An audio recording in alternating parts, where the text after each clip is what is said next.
ناظرین، اللہ نے 18,000 جہان تخلیق فرمائے ہیں، آخر وہ جہان ہماری نظروں سے اوجھل اور پوشیدہ کیوں ہیں؟ جب عالم ارواح میں الست کے مقام پر تمام روحوں نے اللہ کی ربوبیت کا اقرار کیا تو وہ وعدہ، وہ اقرار ہمیں یاد کیوں نہیں ہے؟ حضرت علی علیہ السلام فرماتے ہیں کہ انسان سمجھتا ہے کہ اس کا جسم چھوٹا سا ہے، لیکن وہ یہ نہیں جانتا کہ اس چھوٹے سے جسم میں کتنا بڑا جہان آباد ہے۔ آخر وہ جہان ہماری نظروں سے اوجھل کیوں ہے؟ آخر وہ کون سا اللہ کا ایسا ذکر ہے جو انسان کو معرفت الہی اور قرب الہی اور دیدار الہی تک لے جاتا ہے، اور دیدار الہی کے بعد دلوں کو اطمینان اور سکون ملتا ہے؟ ان سب کی صرف ایک ہی وجہ ہے کہ ہم اپنے جسم کی خوراک کا بندوبست کرنے میں لگے رہتے ہیں، مگر روح کی غذا کے بارے میں سوچنے کی کوشش نہیں کرتے۔ آخر کار خوراک نہ ملنے کی وجہ سے روح بیمار ہوتی چلی جاتی ہے اور ایک دن نفس کے تابع ہو جاتی ہے،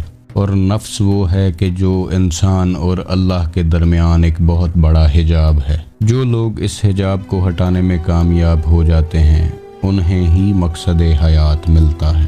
آخر کوئی تو ایسا ذکر ہے کہ جس کے ذریعے روح زندہ ہوتی ہے اور خالق حقیقی سے جا ملتی ہے۔ اس ویڈیو میں آج بہت سے رازوں سے پردہ اٹھائیں گے۔ ویڈیو کو لائک کیجئے گا، شیئر کیجئے گا اور چینل کو سبسکرائب کیجئے گا تاکہ ہمارا اور آپ کا رابطہ بنا رہے۔ ناظرین، ہم بچپن سے سنتے آ رہے ہیں کہ اللہ کا ذکر روح کی غذا ہے۔ جیسے اس دنیاوی جسم کی غذا ہوتی ہے ویسے ہی روحانی جسم کی بھی ایک خاص غذا ہوتی ہے۔ ناظرین، اللہ نے 18,000 جہان تخلیق فرمائے اور ان میں مختلف مخلوقات تخلیق فرمائیں اور ان تمام مخلوقات کی غذا کا بندوبست کیا۔ جیسے جنات اس دنیا میں ہمارے ساتھ تو رہتے ہیں، لیکن بہت سے لوگ یہ نہیں جانتے کہ جنات آخر کیا کھاتے ہیں، ان کی غذا کیا ہے اور یہ اپنی نسل کو آگے کیسے چلاتے ہیں۔ ہر مخلوق کی ایک خاص مرغوب غذا ہوتی ہے جس کے اندر اس کی حیات کا سامان رکھا جاتا ہے۔ جیسے ریشم کا کیڑا شہتوت کھاتا ہے تو ریشم پیدا کرتا ہے، شہد کی مکھی پھولوں کا رس چوستی ہے تو شہد پیدا کرتی ہے اور تندرست رہتی ہے۔ گھاس کھانے والے جانور گوشت نہیں کھاتے اور گوشت کھانے والے گھاس نہیں کھاتے۔ جس مخلوق کی جو غذا ہے اگر وہ اسے نہ ملے تو وہ آہستہ آہستہ کمزور ہوتی جاتی ہے اور ایک دن مر جاتی ہے۔ ناظرین، انسان دو چیزوں کا مرکب ہے، ایک ظاہری جسم جو ہمیں نظر آتا ہے اور ایک وہ جسم ہے جو نظر نہیں آتا جسے ہم روح کہتے ہیں۔ جسم صرف دو چیزیں جانتا ہے کہ اپنی غذا کا بندوبست کرنا، اپنے آپ کو تندرست رکھنا اور اپنی نسل کو آگے بڑھاتے رہنا، جبکہ روح جہاں سے آئی ہے ہمیشہ وہاں جانا چاہتی ہے۔ روح اللہ کا امر ہے اور یہ اللہ کی طرف ہی راغب ہوتی ہے۔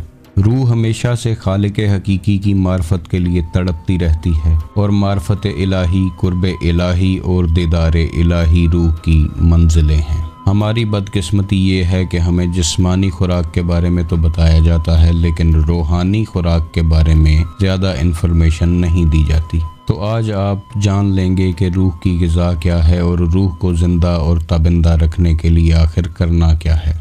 ناظرین، ایک ذکر زبان سے کیا جاتا ہے، کچھ لوگ ہلکی آواز میں کرتے ہیں اور کچھ اونچی آواز میں کرتے ہیں۔ اللہ کے مختلف صفاتی ناموں سے اللہ کو پکارا جاتا ہے اور اس خاص نام کے اثر کو آپ اپنی زندگیوں میں محسوس کرنے لگتے ہیں۔ زبان ہر وقت ذکر اللہ میں مصروف رہتی ہے اور زبان میں تاثیر پیدا ہو جاتی ہے۔ سلطان العارفین حضرت سخی سلطان بہو فرماتے ہیں کہ ذکر کا تعلق آواز سے نہیں ہے۔ آواز کے ساتھ کیا گیا ذکر زبان کی غذا تو ہو سکتا ہے مگر روح کی غذا نہیں ہو سکتا۔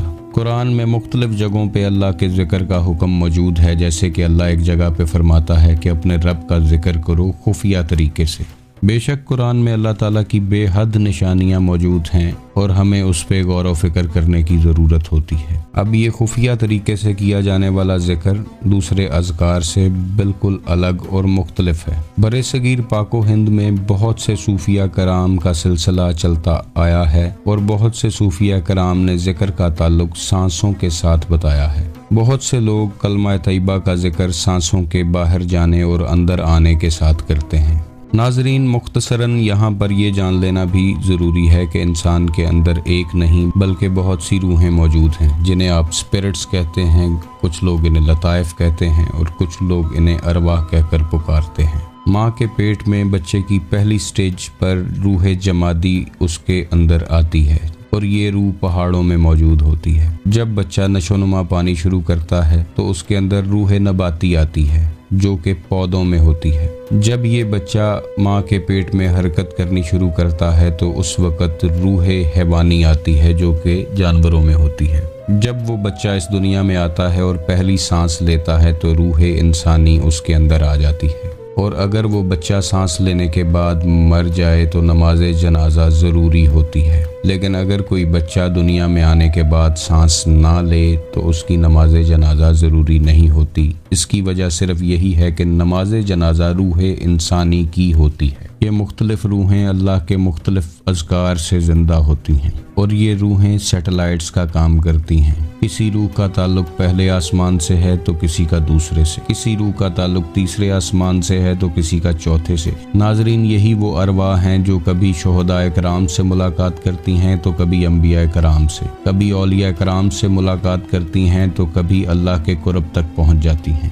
ناظرین، اب آتے ہیں اس ذکر کی طرف کہ جو روح کی حقیقی غذا ہے۔ اللہ تعالیٰ کا ایک نام ذاتی ہے اور باقی صفاتی ہیں، اور اولیاء کرام کے مختلف سلاسل میں اس میں اللہ ذات پر بہت توجہ مرکوز کی گئی ہے اور کرائی گئی ہے۔ قرآن پاک میں قلب کا ذکر جگہ جگہ پر کیا گیا ہے، اس لیے قلب کو یا دل کو انسانی جسم میں ایک خاص اہمیت حاصل ہے جو انسانی جسم کا مرکز اور محور ہے۔ جب دل کی دھڑکن ایک دفعہ خون پمپ کرتی ہے تو لاکھوں بلڈ ویسلز، کروڑوں برین اینڈ ہارٹ نیورونز میں اس دھڑکن کو، اس پمپنگ کو محسوس کیا جاتا ہے۔ جب آپ آنکھیں بند کر کے اپنی دھڑکن کو محسوس کرتے ہیں اور دھڑکن کے ساتھ اپنے دل میں ہی اللہ اللہ اللہ پکارتے ہیں تو کروڑوں سال کی عبادت ہو جاتی ہے۔ انسان کا دل خون پمپ کرتا ہے اور ساتھ اللہ پکارتا ہے، اور وہ اللہ کی گونج لاکھوں بلڈ ویسلز اور کروڑوں برین اینڈ ہارٹ نیورونز کے اندر گونجتی ہے۔ دل نے ایک دفعہ خون پمپ کرتے وقت اللہ پکارا اور کروڑوں دفعہ اللہ کا نام جسم کے روم روم میں گونجا۔ یہی وہ خاص عبادت ہے کہ جس کے ذریعے انسان فرشتوں پر سبقت لے جاتا ہے، کیونکہ فرشتے کے پاس نورانی جسم تو موجود ہے مگر اس میں دل نہیں ہے۔ جب کچھ عرصہ انسان دل سے اللہ کا نام پکارتا رہتا ہے تو آہستہ آہستہ اس کی روح پھڑپھڑانے لگتی ہے، خوابوں کا ایک لامتناہی سلسلہ شروع ہوتا ہے اور انسان اپنے آپ کو پہچاننا شروع کرتا ہے، اور جب یہ روح مکمل طور پر حیات پاتی ہے تو معرفت الہی اور قرب الہی کی منزلوں سے گزرتی ہوئی دیدار الہی تک پہنچ جاتی ہے۔ اس کے بعد انسان عشق الہی میں مبتلا ہو جاتا ہے اور اللہ کا قرب حاصل کر لیتا ہے، اور انسان کو وہ مقام حاصل ہوتا ہے کہ جس کے بارے میں اللہ نے حدیث قدسی میں فرمایا کہ جب کوئی شخص میرا قرب حاصل کرتا ہے یہاں تک کہ میں اس سے محبت کرنے لگتا ہوں، جب میں اس سے محبت کرنے لگتا ہوں تو میں اس کے کان بن جاتا ہوں جن سے وہ سنتا ہے، اس کی آنکھیں بن جاتا ہوں جن سے وہ دیکھتا ہے، اس کے ہاتھ بن جاتا ہوں جن سے وہ پکڑتا ہے، اور اس کے پاؤں بن جاتا ہوں جن سے وہ چلتا ہے۔ یعنی انسان کے روم روم میں اللہ سما جاتا ہے، اور اس کے بعد انسان جو بھی کرتا ہے وہ اللہ کی مرضی سے کرتا ہے۔ قرب الہی میں ڈوبتا ڈوبتا انسان اپنی ذات کو فنا کر دیتا ہے۔ فنا کا مقام وہ مقام ہے کہ جس کے بارے میں حدیث پاک میں اشارہ ہے کہ موتو قبل ان تموتو، کہ مر جاؤ اس سے پہلے کہ تمہیں موت آ لے۔ بے شک یہ اشارہ فنا فی اللہ کی طرف ہی ہے۔ جب انسان اپنی ذات کو فنا کر دیتا ہے تو یہ جہان اور